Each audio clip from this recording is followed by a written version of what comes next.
안녕하십니까. 오토다이리 오정원입니다. 폭염이 기승을 부리고 있습니다. 지구가 몸살을 앓고 있는 게 아닌가 싶을 정도로 이상기후가 전 세계적으로 기승을 부리고 있는데요. 소나 전기차를 준비했습니다. 1회 충전으로 무려 406km가 주행 가능하고요. 에코 플러스 모드를 사용을 하실 경우에 그보다도 훨씬 더 멀리 주행할 수 있는 그런 전기차로 우리 곁에 다가왔습니다. 지금까지 한국에서 출시한 전기차 중에서 1회 충전으로 가장 멀리 갈 수 있는 주행거리를 가진 전기차입니다. 소나 일렉트릭, 오늘 시승하겠습니다. 네, 뒷좌석입니다. 운전석은 제가 앉았던 그대로입니다. 그대로 두고 뒤로 앉았는데요. 무릎 공간이 타이트하네요. 주먹은 들어가기 힘들겠고요. 손바닥 하나가 여유있게 들어갈 정도의 공간입니다. 머리 위로 주먹 하나 충분히 들어가는 공간 남아 있고요. 그래서 공간이 이렇게 넓다고 할 수는 없겠습니다만 이 차 소형 SUV죠. 소형 SUV 치고는 그래도 필요한 최적의 공간은 확보했다 싶습니다. 센터 터널이 뒷좌석 공간을 제한하는 요소가 되는데요. 그렇게 높지 않습니다. 센터 터널이 손가락 2마디 정도에 불과해서요. 뒷좌석 가운데 자리에 앉아보면 이런 정도 자세를 잡을 수가 있습니다. 똑바로 앉았을 때 머리 지붕이 닿을락말락 하고요. 약간 비스듬히 기대 앉으면 이런 정도 자세가 됩니다. 뒷창은 완전히 내려가고요. 누르고 있는 동안만 작동을 해서 원버튼으로 작동되지는 않는다는 사실 말씀드리겠습니다. 두 개의 컵홀더가 있는 암레스트 내리면 이렇게 되고요. 뒷좌석은 이렇게 6대4로 폴딩을 할 수가 있습니다. 뒷좌석을 접어서 트렁크 공간을 좀 더 넓게 활용할 수가 있을 테고요. 자, 소형 SUV에서 인테리어 재질들이 생각보다 안 좋을 수 있겠다라는 생각도 할 수 있는데요. 막상 들어와 보면 제법 차급에 비해서 비교적 높은 수준의 높은 품질의 재질들을 사용을 했다라는 걸 알 수 있습니다. 일단 손끝이 이걸 느끼는데요. 가죽이건 아주 최상의 재질을 사용한 건 아닙니다만 싸구려 느낌은 들지 않습니다. 차급에 비해서 그래도 좀 더 정성을 들여서 비교적 좋은 수준의 재질들을 사용하고 있는 걸 알 수 있겠습니다. 자, 이제 앞으로 가시죠. 네, 운전석으로 잘 옮겨 앉았습니다. 카드를 넣어주세요. 자, 시동을 걸었습니다. 시동을 걸었다기보다는 스위치 온 상태라고 얘기를 하는 게 낫겠죠? 계기판 먼저 보실까요? 지금 보면 이게 드라이브 모드, 컴포트 모드 기본형일 테고요. 그리고 이게 컴포트 모드네요. 그리고 스포츠 모드, 에코 모드, 에코 플러스 모드, 이렇게 계기판을 사용을 할 수가 있습니다. 드라이브 모드에 따라서 계기판의 형태와 컬러가 바뀌는 것을 알 수가 있죠. 컴포트 모드에서는 주행 가는 거리가 나오고요. 스포츠 모드에서는 파워의 효율, 동력의 몇 프로를 사용하는지 이제 보여줍니다. 그리고 버튼을 어떤 모드에서든지 길게 누르고 있으면 에코 플러스 상태가 되고요. 내비게이션과 연동해서 주행 정보들을 알려주고 차로 이탈 방지 보조, 운전자 주의 수준, 타이어 공기압, 그리고 차간거리 조절, 크루즈 컨트롤, 최고 속도 제한 등을 설정을 할 수가 있습니다. 스티어링 휠은 한 바퀴, 두 바퀴, 2.4회전 정도 돌아가고요.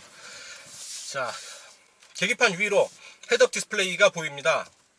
컴바이너 타입의 헤드업 디스플레이고요. 안으로 수납돼서 들어갔다가 버튼을 누르면 이렇게 올라옵니다.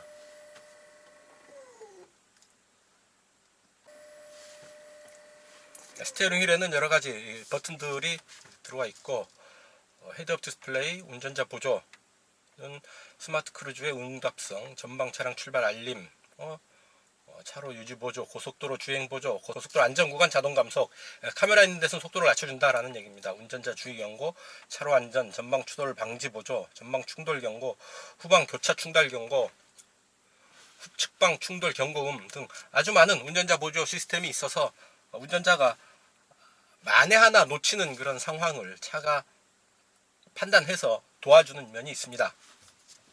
좀 더 차를 믿고 주행을 해도 좋겠다라는 생각이 드는데요. 이 차의 평균 연비는 5.0입니다. kWh당 1km를 더 달렸습니다. 오늘 시승하는 동안 나의 운전 모드는 92%가 경제운전, 보통운전 5%, 비경제운전 3%가 됩니다.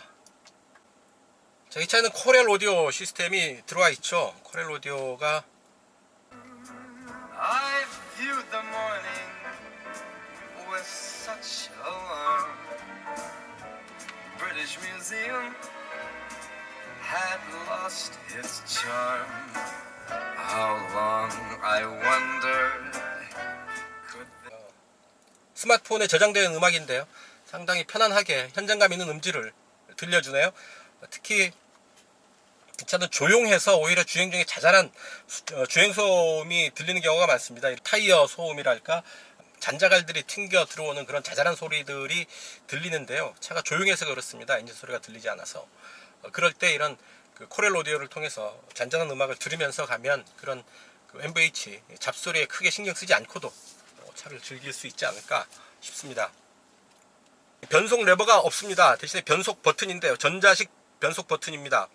버튼을 눌러서 변속기 조작을 하도록 했습니다. 과거에 포드 계열의 자동차들이 버튼식 변속기를 적용을 한 사례가 있었죠. 이제 현대자동차는 전자식 변속 버튼을 사용을 해서 친환경 자동차에 적용을 하고 있습니다. 세련된 느낌, 아니 뭔가 다른 느낌, 친환경차답다라는 그런 느낌 받게 됩니다. 센터페시 아래쪽 이 수납 공간에는 핸드폰 무선 충전 장치가 있어서 올려놓으면 이렇게 핸드폰 충전이 되는 효과를 누릴 수 있습니다. 자, 이게 전부가 아니죠. 이 밑에 이 아랫부분에 하단부에 또 별도의 수납 공간이 넓게 준비되어 있습니다. 좀 더 자주 쓰지는 않는 큰 물건들 이 밑으로 놔두고 움직일 수가 있겠는데요. 뭐 드라이빙 슈즈를 따로 이용을 한다고 할 때면 신발 같은 거 이 밑에 넣어놔도 좋지 않을까 싶습니다. 그리고 12V 전원구와 USB 포트가 각각 하나씩 준비되어 있습니다. 풀충전할 때 400km를 간다고 하면 406km인데 400km를 간다고 하면 더 이상 욕심낼 거리는 아니지 않나 싶습니다. 저 같은 경우에도 2.0 디젤 엔진 차를 타는데요. 연료 탱크를 가득 안 채웁니다. 주유할 때 절반만 채우고 다니거든요. 그래서 그 정도도 충분히 불편하지 않게 다니거든요. 이 차 400km 정도 하루에 풀충전을 하게 되면 저 같은 경우에는 뭐 거의 한 달은 충전을 하지 않아도 되지 않을까 싶을 정도입니다. 물론 움직임이 많으신 분들도 뭐 풀충전 400km를 다닌다고 하면 크게 불편하지는 않겠죠. 그리고 고속 충전에서 80%가 충전이 되죠. 그럼 4830약 320km 정도 달릴 수 있을 정도를 급속 충전을 할 수 있을 텐데요. 1시간 정도 가볍게 식사를 하면서 충전을 하면 다시 80% 정도가 충전이 됩니다. 그래서 크게 충전과 관련한 스트레스는 받지 않아도 좋겠다라는 생각을 합니다. 그리고 하나 더, 에코프로 모드를 사용을 하게 되면 주행거리가 조금 더 연장이 됩니다. 초절전 모드죠. 전기 사용을 극도로 제한을 해서 좀 더 멀리 갈 수 있도록 도와줍니다. 그래서 배터리 잔량이 아주 얼마 남지 않았을 때는 추가로 에코프로 모드를 이용을 해서 추가로 얼마간 더 달릴 수 있는 거리를 확보할 수 있다라는 점 말씀드립니다. 그래서 결론적으로 말씀드린다면 이제 그동안 전기차가 가졌던 핸디캡 단점, 주행거리가 짧아서 멀리 가는데 불안하다. 이제 더 이상 그런 걱정은 하지 않아도 좋겠다라는 얘기입니다. 흔히 전기차가 가장 많이 보급되어 있는 제주도 같은 경우에 200km를 한 개로 치거든요. 일주도로 제주도 섬을 한 바퀴 도는 게 약 190km, 200km 정도 됩니다. 호나가 400km를 달리게 됐으니까요. 제주도를 두 바퀴를 달릴 수 있는 만큼 배터리를 확보한 셈입니다. 어떻습니까? 그 정도면 충분하지 않을까요? 자, 그리고 내비게이션에서 전기차 충전소 검색을 하면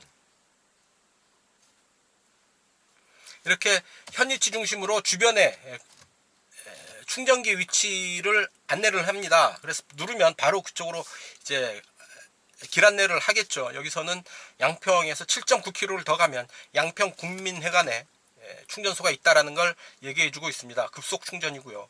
한국전력공사 양평 지점에도 8.7km인데요. 그쪽으로 가면 충전을 할 수가 있습니다.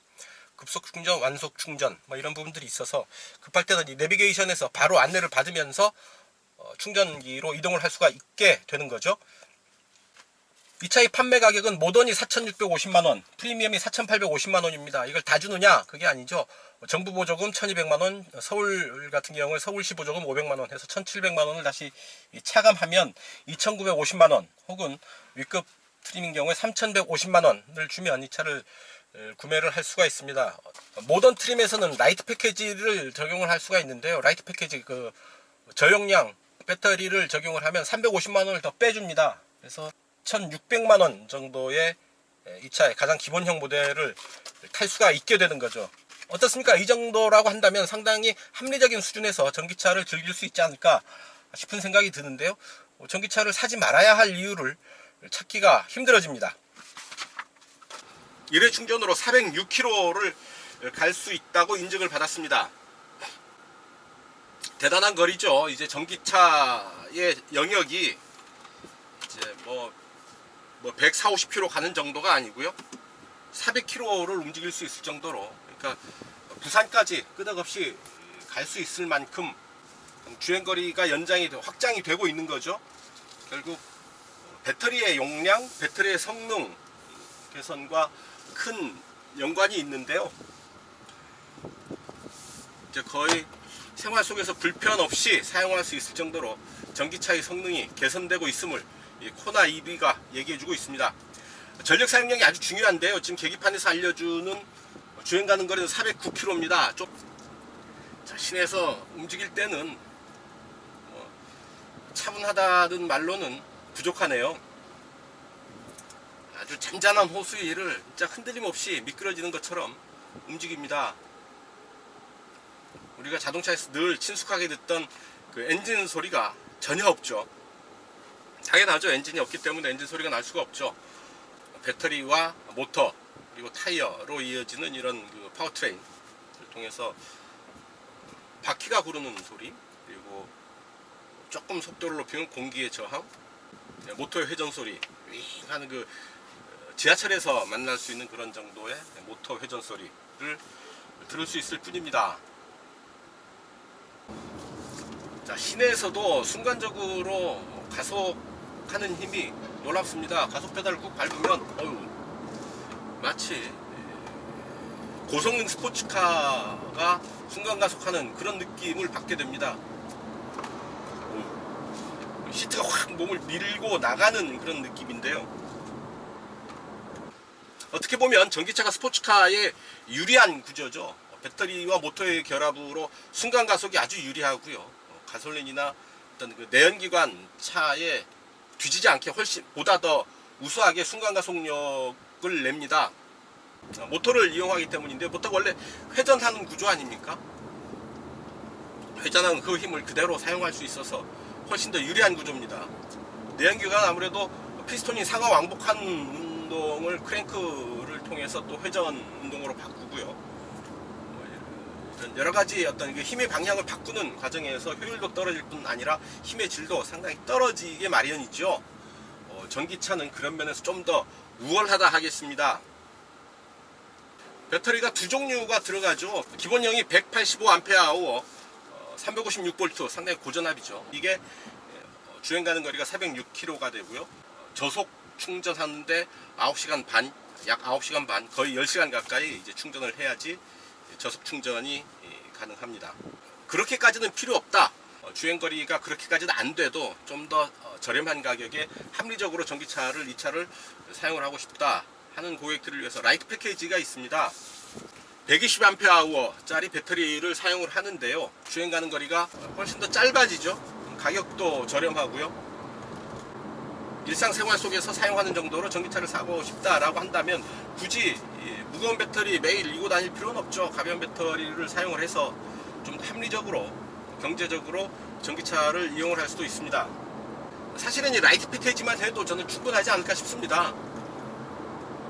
벌써 이미 주위에 충전기가 많이 확보가 되어 있죠. 물론 지금도 많이 불편하죠. 많이 있다고는 하지만 가보면 고장나 있는 것들이 있다든지, 다른 차들이 사용 중이어서 오래 기다려야 한다든지, 이런 그 불편함이 아직도 많기는 합니다.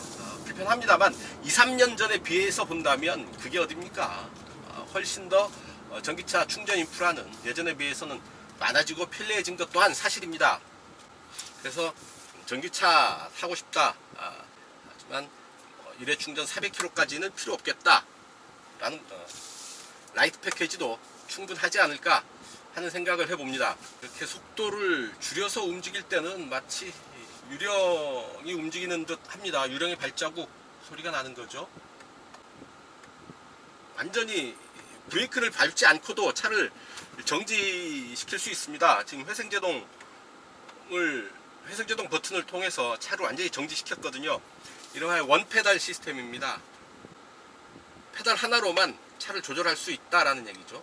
가속은 물론 정지까지 페달 하나로만 사용을 해서 차를 컨트롤할 수 있다라는 건데요. 쉐보레에서 적용했던 그런 개념이죠. 자, 컴바이너 타입의 헤드업 디스플레이가 앞창 하단부에 배치되어 있어서 굳이 운전을 하면서 계기판까지 내려다보지 않아도 그냥 앞만 보면서 운전을 해도 좋게 세팅되어 있습니다. 전기차를 운전을 할 때는 가속 페달에서 발을 떼는 습관을 들이는 게 중요합니다. 그래야지 회생제동을 통해서 에너지를 다시 회수할 수 있기 때문에. 그렇죠? 지금 회생제동 2를 작동을 시켰더니 가다가 속도가 툭 떨어졌고요. 움직이긴 합니다만 여기에 다시 회생제동 3을 걸게 되면 회생제동 3 상태에서 계속 회생제동 버튼을 누르고 있게 되면 정지까지 가능해집니다. 평상시 주행을 할 때는 회생제동 1 정도 놓고 움직이게 되면 좋지 않을까 싶고요. 언덕길, 경사가 심한 내리막길에서는 2, 3을 상황에 맞춰서 작동을 하게 되면 좀 더 효율적으로 차를 다루면서 에너지까지 회수할 수 있지 않을까 하는 생각을 하게 됩니다. 차분하게 움직이니까 지금 시속 40km 정도, 45km 정도의 속도인데요. 타이어 구르는 소리가 조그맣게 들립니다. 이 소리가 들려서 시끄럽다라는 얘기가 아니고요. 저 소리가 들리는 건 뭐냐? 결국은 실내가 너무 조용해서 평소에는 들리지 않던 소리까지, 그 작은 소리까지 좀 더 뚜렷하게 들리게 된다라는 얘기인 듯 싶네요. 조용해서 들리는 소리입니다. 자, 이제 자동차 전용 도로에 올라섰고요. 현대자동차의 스마트 크루즈 시스템, 반자율 운전 ADAS 시스템을 작동할 수 있는, 편하게 사용할 수 있는 그런 상황이 되죠. 자, 앞차와의 차간거리는 하나, 둘, 셋, 네 단계로 조절이 됩니다. 자, ADAS 반자율 운전 시스템을 이용하면서 핸들에서 손을 떼봤습니다.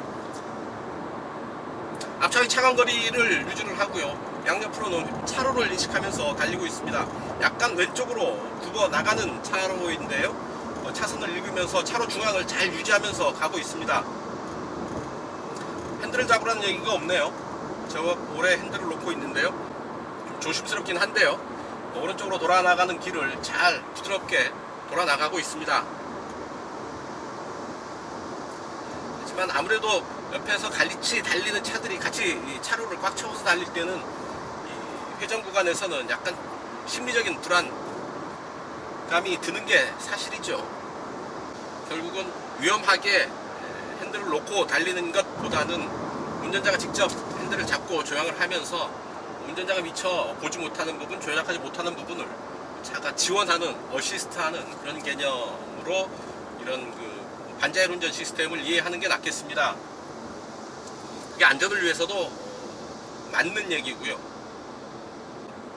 법적으로도 그렇습니다. 아직 완전 자율 운전이 아니기 때문에 결국은 운전의 책임은 운전자가 지는 게 맞겠다라는 얘기죠. 단적인 예로 ADAS 시스템 하다가 사고가 났다. 결국 자동차 메이커가 책임을 져주는 게 아니죠. 운전자가 책임을 져야 됩니다. 물론 향후에 이제 완전 자율운전이 시행이 된다면 그때는 또 얘기가 달라지겠지만 말이죠. 날씨는 많이 더운데요. 이런 더운 날이 전기차에는 그렇게 좋지가 않죠.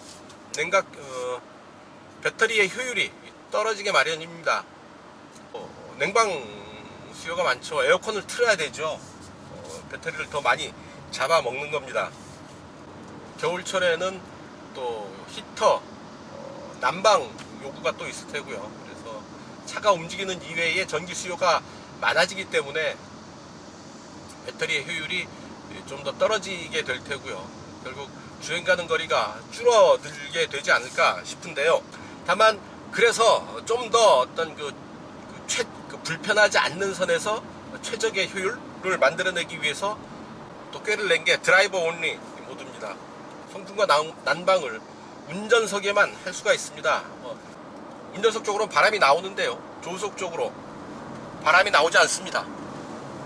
최적의 효율을 만들어내도록 또 이렇게 실내를 구성을 하고 있는 거죠. 자, 이게 현대 스마트 센스 전방 충돌 방지 보조, 차로 이탈 방지 보조, 운전자 주의 경보 등이 기본 적용되어 있고요.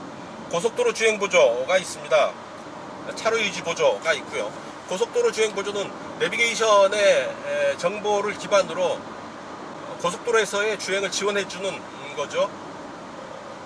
코너가 있을 경우에, 오르막이 있을 경우에 속도 조절을 해주고요. 그리고 단속 카메라 위치도 내비 정보를 기반으로 파악을 해서 그 앞에서 속도 조절을 해주는 제법 똑똑한 그런 기능입니다. 스마트폰도 계속 사용을 하면 이렇게 따뜻해지지 않습니까? 심지어 뜨거워지기도 할 텐데요. 배터리에도 열이 발생을 합니다. 배터리가 발열을 하는데요. 이거를 식혀줘야 되는데 수냉식 냉각 시스템을 적용을 하고 있죠. 좀 더 냉각 효율이 좋습니다. 주행의 질감이 상당히 우수합니다. 아주 큰 힘을 쓰지 않았는데 그냥 부드럽게 시속 100km 주파를 해내고요. 가속 페달 끝까지 깊게 밟으면 엄청난 힘을 순간적으로 만나게 됩니다. 말씀하세요. FM 97.3 FM 97.3 방송을 수신합니다.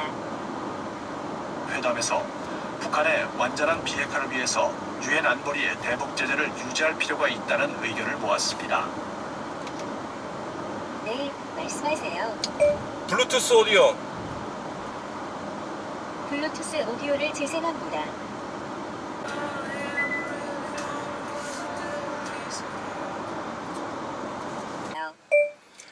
근처 식당 안내,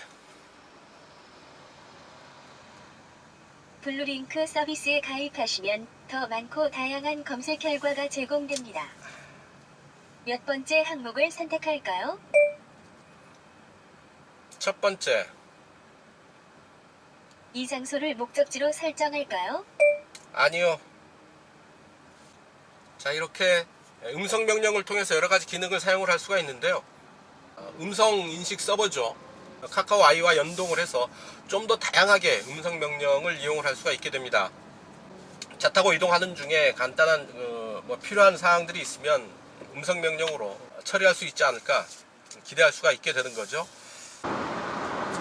SUV입니다. 상당히 어떤 차체의 단면적이 크죠. 고속 주행을 하게 되면 바람 소리를 피할 수 없는데요. 의외로 지금 제법 빠른 속도인데도 바람 소리는 그렇게 크다라는 생각이 들지 않습니다. 속도에 비해서 조용하다라는 거죠.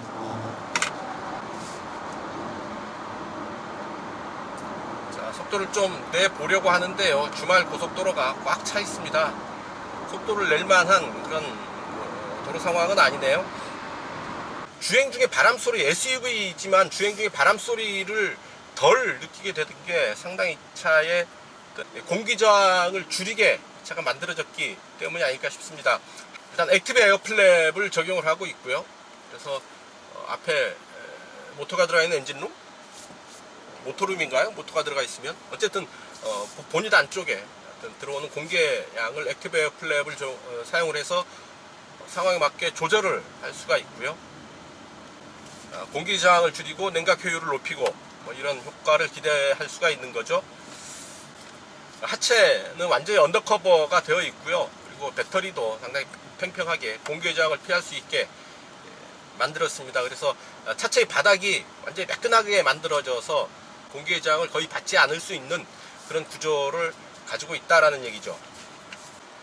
하도 더워서 시트에 송풍 기능을 적용을 했습니다. 아유, 시트로 바람이 송송 나오네요. 상당히 시트를 아주 쾌적하게 만들어 줍니다. 그래서 엉덩이 그리고 등 그 부분이 땀이 차지 않게 도와주는 거죠. 뭐 열선 시트 있습니다만 지금 쓸 일은 없겠죠. 그리고 드라이브 모드가 있습니다. 드라이브 모드 이렇게 에코, 컴포트, 스포츠. 길게 누르면 에코 플러스 모드가 됩니다. 에코 플러스 모드가 아주 최고의 연비를 보여주는 그런 모드죠. 전비라는 얘기를 하는데요. 저는 어차피 이 차의 연료, 배터리, 전기일 테니까요. 연비라는 얘기로 하겠습니다. 에코 플러스는 최고의 연비를 보일 수 있는 그런 주행 모드입니다. 주행 가는 거리가 훨씬 길어지게 됩니다. 437km로 지금 늘어났죠. 에코 모드일 때는 393이고요.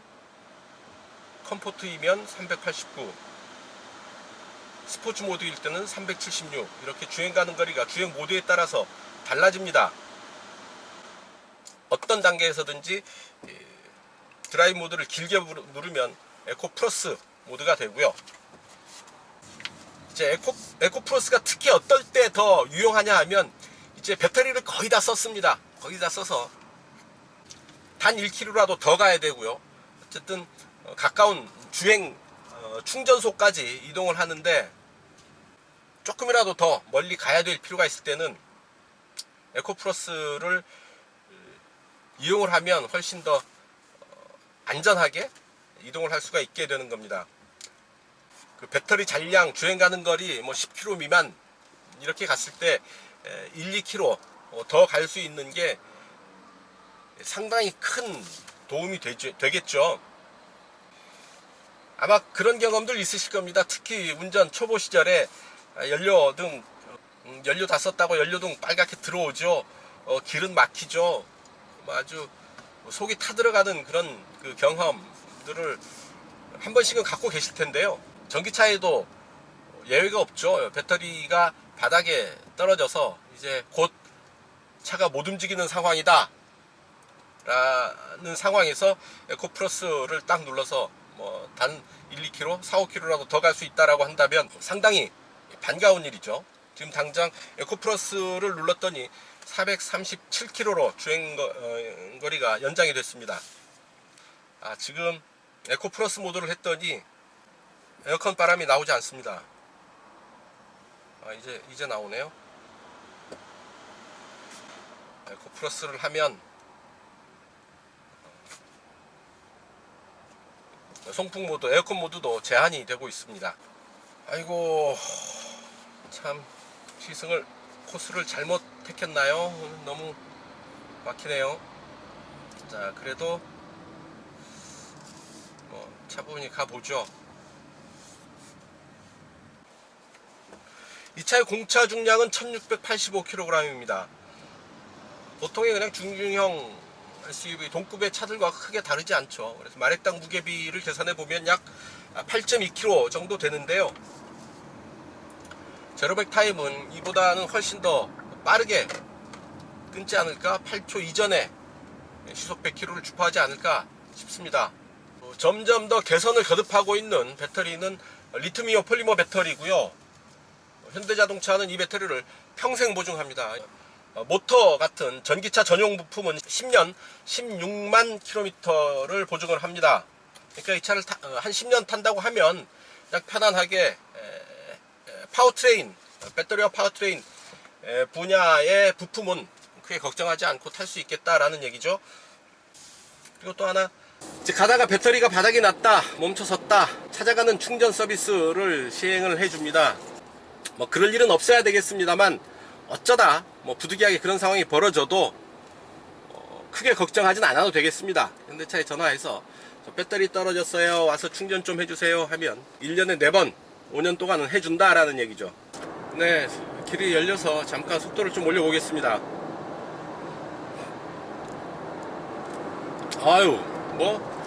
순간적으로 쭉 속도를 올리게 됩니다.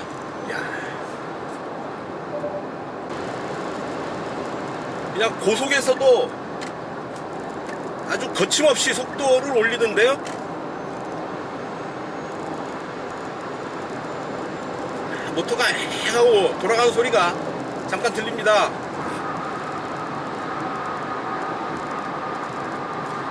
주행 가는 거리는 확 떨어지죠. 야, 차선에 타이어가 물리는 순간에 안으로 확 잡아 넣어주는 그런 느낌 맞습니다. 엘카스가 작동을 하는 거죠. 대개 내연기관 같은 경우에 속도가 높아질수록 가속감이 좀 확 떨어지는, 더뎌지는 그런 느낌을 받게 되는데요. 역시 전기차답게 고속에서도 가속감은 끝까지 살아 있습니다. 네, 이제 연비 테스트 시작하겠습니다. 유명산 와인딩 로드 바로 밑에 있는 마을인데요. 마을 입구에서 출발해서 동산을 올라갔다 오는 동안 전력을 어느 만큼이나 소모했는지 알아보도록 하겠습니다. 지금 주행 가는 거리 367km에서 출발하겠습니다. 온도는 33도를 가리키고 있습니다. 상당히 더운 날씨죠. 더운 날씨여서 연비 측면에서는 상당히 불리합니다. 연료 소모가, 전기 소모가 많을 수밖에 없는 주행 환경인데요. 일단 에어컨은 드라이버 모드로 운전석에만 에어컨이 나오게 했습니다. 일단 그 최저 수준으로 에어컨을 가동을 시켰고요. 에코 프로 모드를 택했습니다. 에코 프로 모드에서 아주 차분하게 움직일 수 있게 했고요. 그래서 고객길을 올라가면서 아주 최고의 연비를 만들어내도록 아주 차분하게 차를 다루면서 움직이도록 하겠습니다. 자, 가다가 속도를 죽일 필요가 있을 때는 패들 시프트의 회생제동 버튼을 이용을 하면 됩니다. 다이나믹하게 힘차게 운전하면 더 재미있는 코스지만 또 나름 이렇게 차곡차곡 연비를 쌓아가면서 연비를 아끼면서 운전하는 재미도 쏠쏠합니다. 가속방지턱이 좀 컸는데요, 달컹하고 넘어갑니다. 넘어가는 순간에 충격은 좀 큰 듯 하고요. 하지만 한번 충격을 받은 뒤에는 잔진동이 없습니다. 한 번에 딱 충격을 흡수를 하고 넘어가는 그런 반응이죠. 전기차 배터리가 뒷좌석 시트 아래쪽으로 깔려 있습니다. 배터리가 바닥에 있는 그런 구조여서 무게중심이 그만큼 낮게 되는 효과가 있죠. 차가 조금 더 안정감을 갖추는데 유리한 구조를 가진 셈입니다. 훨씬 안정감 있는 주행 반응을 만날 수 있다라는 얘기죠. 정상까지 거의 약 5km를 다 올라왔습니다. 자, 유명산 정상에 도착을 했습니다. 실제 주행 거리는 5km지만 주행 가는 거리는 14km 정도가 줄어들어서 약 3배 정도 차이를 보이는데요. 자, 내려가면서는 과연 어느 정도로 에너지를 회수할 수 있을지 다시 체크하도록 하겠습니다. 일단 회생제동 1단계로 내려가고요. 자, 가속방지턱이 있는 부분은 회생제동을 이용을 해서 부드럽게 내려갈 수가 있습니다. 에너지 흐름도를 보면 지금 타이어에서 배터리로 에너지가 이렇게 흘러 들어가는 것을, 충전되는 상황을 볼 수가 있죠. 내리막이 좀 급한 내리막이어서 회생제동 시스템을 충분히 활용할 수 있는 그런 도로 여건입니다. 특히 재미있는 것은 회생제동을 단계별로 조절을 할 수가 있어서 패들 시프트 버튼을 이용해서 회생제동의 강도를 조절을 할 수가 있습니다. 이는 곧 내리막에서 브레이크를 밟지 않고도 차의 속도를 조절할 수 있다라는 얘기이기도 하고요. 회생제동 강도가 세면 차의 속도가 줄어들죠. 엔진 브레이크가 강하게 걸리는 것과 같다라고 생각하시면 될 듯합니다.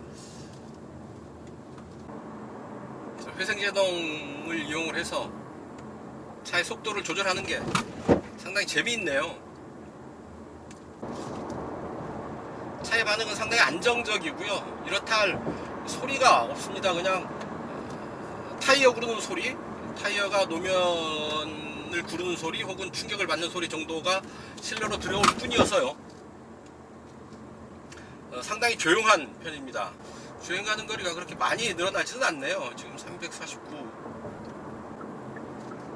349여서요. 350 정도로 회복이 됐습니다. 자, 다시 출발 지점으로 되돌아왔습니다. 주행 가는 거리는 350이 됐고요. 타코메타는 1843km입니다. 실제 주행 거리는 5km지만 주행 가는 거리는 4km 줄어드는데 그쳤습니다. 약 1km 정도 마진을 본 거죠. 이익을 본 겁니다. 그래서 전체적으로는 오르막 내리막 포함해서 10km를 달렸는데요. 주행 가는 거리는 18km가 줄어들었다라는 얘기죠. 아무래도 이런 산길이 오르막 내리막길에서 어느 정도 회복이 된다라고는 하지만 회복하는 데는 한계가 있다라는 걸 말해주고 있습니다. 자, 이제는 스포츠 모드로 달려보도록 하겠습니다. 어휴, 툭 치는데 반응이 강하게 오네요. 오르막인데도 반응이 셉니다. 툭. 어우, 금방 타이어 휠스핀 하는 소리가 들렸는데요. 7, 80km 달리는 중인데도 가속을 하니까 휠스핀이 일어납니다. 그만큼 강한 구동력, 강한 가속력을 느끼게 된다, 만들어낸다라는 얘기죠. 다시. 타이어가 이 노면을 밀고 나가는 스스스슥 하는 소리가 들립니다. 대단합니다. 그리고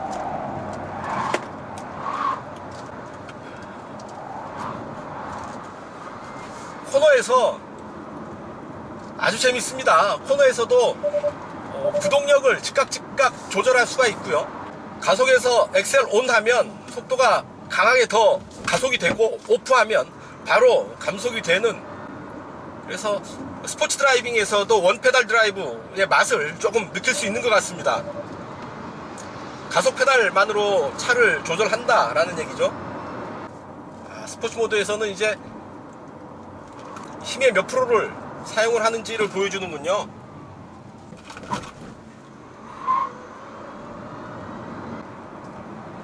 아주 강한 구동력을 유감없이 보여주고 있습니다. 아주 얌전하게 경제적으로 운전을 하다가도 또 뭐 기분이 꿀꿀하고 좀 달리고 싶다 싶을 때는 아주 스포츠가 저리 가라 할 정도의 민첩한 그리고 강한 모습 보여주고 있습니다. 전기차의 가능성을 참 잘 보여주는 차입니다. 어우, 뭐 밟으면 휠스핀 일어날 정도로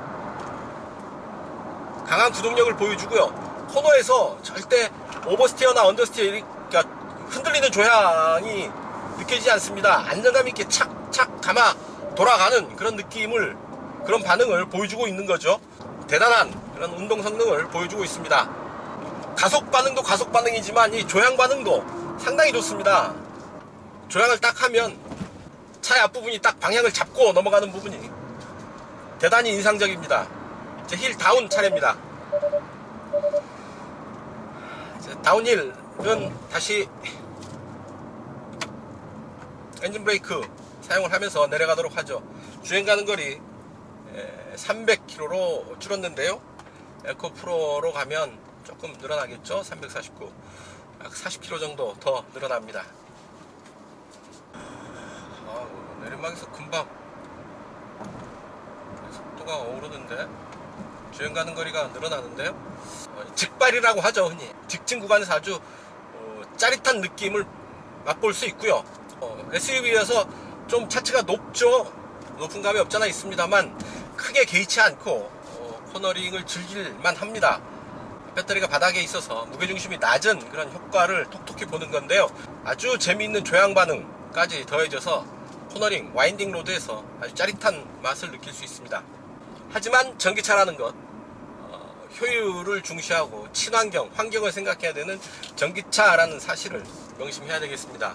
그렇게 마구 달리기보다는 차분하게 차를 다루면서 환경에 해를 끼치지 않는 자동차 생활을 즐길 수 있다라는 얘기죠. 하지만 또 일부에서는 어차피 전기차가 쓰는 전기는 그럼 어디서 오는 거냐, 역시 석탄 발전 위주의 기존 발전 시스템에서 오는 거 아닌가라는 얘기를 합니다만, 뭐 그거야 어쩔 수 없는 거 아니겠습니까? 자동차 메이커가 발전 시스템까지 이제 손볼 수는 없는 거죠. 그거는 정부의 몫 혹은 또 다른 산업의 몫이고요. 자동차 산업에서는 이 전기차를 만드는 것까지가 최선의 노력이 아닐까 합니다. 그렇다면 이제 에너지를 공급하는 에너지 산업에서 좀 더 친환경적인 에너지 공급 시스템을 갖출 때 비로소 그런 그 친환경 자동차들이 제대로 빛을 볼 수 있는 것이겠죠. 그러니만큼 이제 좀 더 모두를 생각하는 소비, 환경을 생각하는 소비, 착한 소비라는 측면에서도 친환경 자동차를 좀 더 적극적으로 받아들여야 될 때가 아닌가 하는 생각을 해봅니다. 지금까지 고속도로, 국도, 와인딩로드 이렇게 번갈아 가면서 시승을 했습니다. 뭐랄까요, 약간 조울의 차이가 심한 그런 차입니다. 변화의 폭이 상당히 큰 거죠. 극과 극의 모습을 보여주는 차가 아닐까 싶습니다. 어떤 강한 모습, 가속, 코너링, 이런 그 자동차로서 어떤 잘 움직이는 면에서 탁월한 모습을 보여줬습니다. 직진 가속, 코너, 조향, 뭐 이런 부분에서 아주 짜릿짜릿한 그런 느낌을 전해줬고요. 또 다른 면에서 아주 차분하게 움직일 때 주행 가는 거리가 406km, 일회 충전 주행 가는 거리가 406km지만 에코 플러스일 경우에는 그거보다 또 훨씬 더 멀리 움직일 수 있는 주행 가는 거리를 보여줬습니다. 기존에 얘기하던 전기차의 한계는 이제 없다, 적어도 코나 EV는 그런 한계를 벗어났다 라고 얘기해도 좋을 정도로 일회 충전으로 주행 가능한 거리를 확 늘려놓았습니다. 대단한 수준으로 늘려놓은 거죠. 차를 즐긴다는 면에서도 혹은 환경을 생각하는 착한 소비라는 측면에서도 코나 EV는 참 좋은 선택이 되지 않을까 싶습니다. 이 반사가 심하네요. 단도직입입니다. 눈부심이 무척 심합니다. 해가 수직으로 떠있는 정오 주음에서 센터페시아 아랫부분, 이 부분이 햇볕이 반사가 돼서 운전자의 눈이 따갑습니다.